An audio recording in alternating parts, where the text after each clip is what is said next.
আমি আগে থেকেই জানতাম আইন উপদেষ্টা হচ্ছে হযবরল আইনগুলা করব এই দর্শন নিয়ে।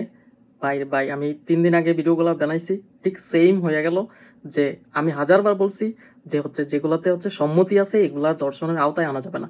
বরং আইন উপদেষ্টা এখন কি বলতেছে? বলতেছে হচ্ছে যেগুলো সম্মতি সহ দর্শন। তো সম্মতি থাকলে সেটা দর্শন হবে কিভাবে? সম্মতি সহ দর্শন সেটা আলাদা বিচার করা হবে। আর যেগুলাতে সম্মতি নাই সেগুলা খুব দ্রুত করা হবে। হ্যাঁ, এটা ওকে। সম্মতি নেই যেগুলা সেগুলাই হচ্ছে দর্শন। আর যেটা সম্মতি সেটা দর্শন না, না, না।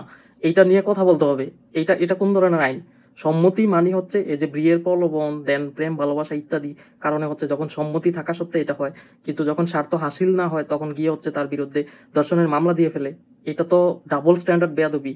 এটা কেন হচ্ছে দর্শনের আওতায় আসবে? এটা অন্য কিছু হইতে পারে। প্রতারণার মামলা হতে পারে। বিভিন্ন আঙ্গিকে হবে। দর্শন শব্দটা এটার মধ্যে যাবে না যখন সম্মতি বলা হবে।